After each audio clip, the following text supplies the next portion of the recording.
we can lump these three together. Muhammad was prophesied Yeah. in the Bible by Jesus, by Moses, and in Song of Solomon. Um, how would Why you are you respond laughing? to? Well, because I know the background and some of the. It's almost as if these are bad claims. Now, this is unfortunate because the Quran actually makes them have to find passages mentioned. Muhammad, he's not mentioned in the Quran, but Muhammad puts himself forward as the unlettered prophet whom they find with them written in their own scriptures, referring to Christians and Jews. This has put Muslims in an awkward position to find Muhammad mentioned in the Torah and the Gospel. Now, of course, there were later heretical writings that read him into them. The Gospel of Barnabas was written during the medieval period in the 1500s, where it writes Muhammad into that, but we know when and why that was written. When it comes to the actual Gospels that were between Muhammad's hands, the actual words of Allah according to Surah 3:3-4, and of course can't be corrupted according to 1827, see first point, there's three general passages they would go to that would prove that Muhammad is in fact mentioned in our scriptures, emphasizing the point, Muhammad's a prophet even according to you. He was prophesied in it. Well, the claim that Jesus prophesied him is referenced in John chapter 14, verses 15-17. The most prominent vocal source on this was Shabir Ali, where he would say that in Greek, paraclete sounds kind of like paraklutos, and that is, of course, another term for the praised one, and that's what one of Muhammad's name means, Ahmed. The problem with that is, again, if I'm going to say this word kind of sounds like this word, therefore it's a prophecy, that would be like you telling your son to go out and rake the leaves, and rake sounds like cake, so it's actually a hint of your surprise birthday party coming. It's the same argument the British or the identity movement used to say Anglo-Saxons kind of sounds like Isaac's sons. In fact, that's where it came from, Isaac's sons, and that's why the British identity movement are all descendants of the lost tribes of Israel. Which is stupid, but we'll get to that if you have questions on it. Here's the point, though. They would say that even in the loosest of terms, Jesus promises a spirit after him that he would send, first problem, in his own name, second problem, and of course that he was going to be with them and would be in them, third problem. The emphasis is Jesus is going to send someone after them, or at least in general terms, someone's going to be sent after Jesus. They think that this is Muhammad. The problem is, in the next two chapters, Jesus, in John 16 and verse 7, sends the Helper, the Spirit of truth, whom the world cannot receive nor is known, but you know him, and he will be in you. Jesus sends the Helper. Well, according to the Quran, who is the one who sent Muhammad, if this is in fact the case? Allah. If we play by their rules and it ends up producing nonsense, this is the tactic.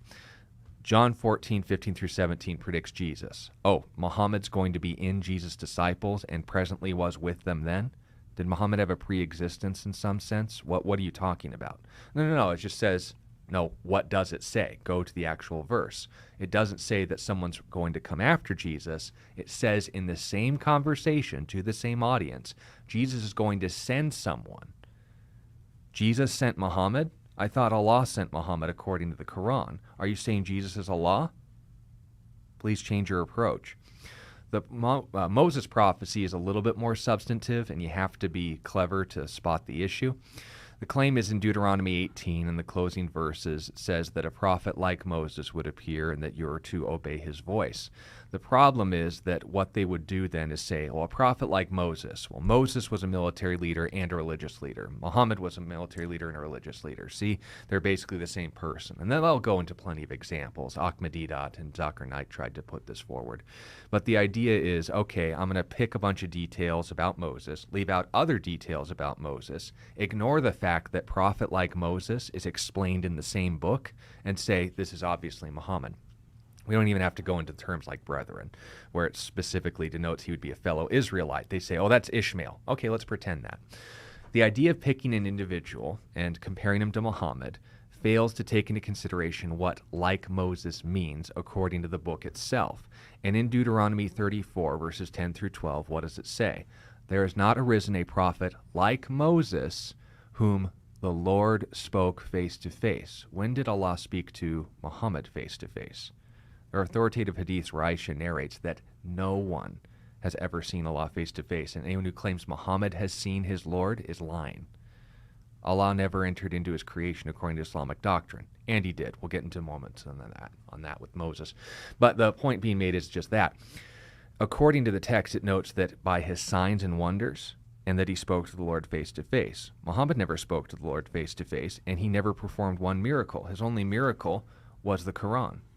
Now, later narrations that were noted as unreliable because they contradict the Quran say, oh yeah, Muhammad performed plenty of miracles, because they had to answer Christians that were saying, look at all the miracles that the prophets performed. You claim Muhammad's a prophet. Where are his miracles? They made up stuff.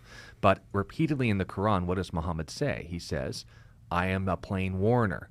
I have not been sent with any sign. He even says, if I'm going to be given a sign, I'm waiting with you. I don't know. But the point being made is this.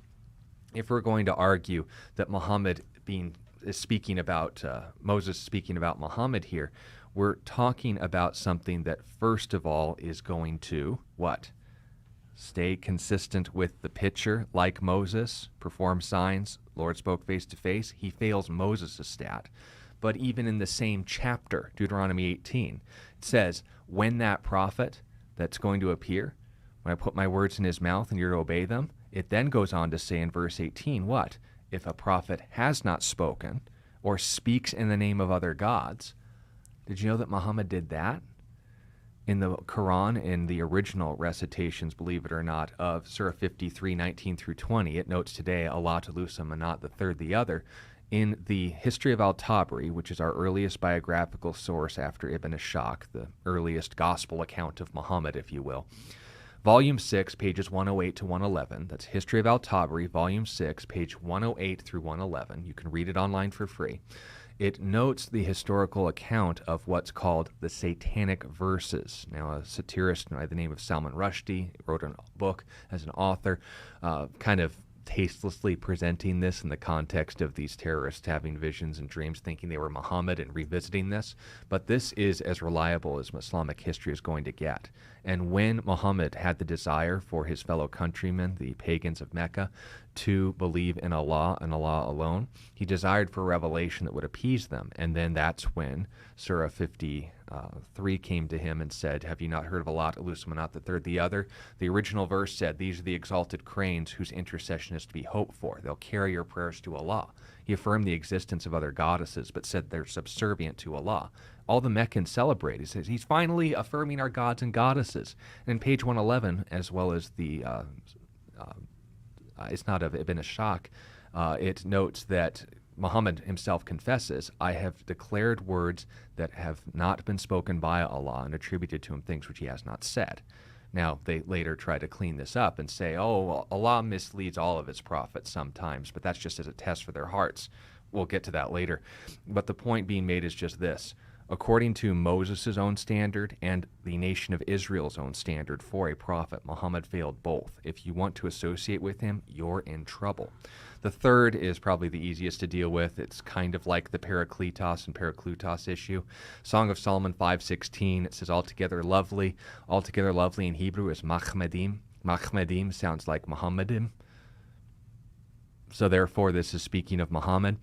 This is what's called the phonic fallacy. And in simple terms, saying that Machmedim is talking about this, well, okay, if Machmedim is all that we need, let's go to other uses of it. Ezekiel 24 mentions it twice. 24:16 mentions that Ezekiel's wife was the desire of his eyes, Machmedim. So does that mean that Ezekiel was in a homosexual relationship with Muhammad? Let's go later in the chapter, 5 verses later, in verse 21. Ezekiel's wife dying was going to be a sign to Israel that God is going to take away what they delighted in, the temple of God. He's going to remove the Muhammad from their eyes. Is this a prophecy of God destroying Muhammad? On and on it goes. The same logic is, and again, this is just to be parodizing, but we'll make the most use of the time. The word akbar in Hebrew sounds like akba. In Hebrew, it's mouse. Akbar, it of course means is greater in comparison. Therefore, whenever Muslims say Allahu Akbar, it's actually a revelation that Allah is a mouse. I thought it was Aloha snack bar. But A sounds like B, therefore A is B. That's not logic. Different languages, different meanings, no other examples of that kind of prophecy in any sacred text in or outside of Islam. Be consistent. That's how you'd handle that issue.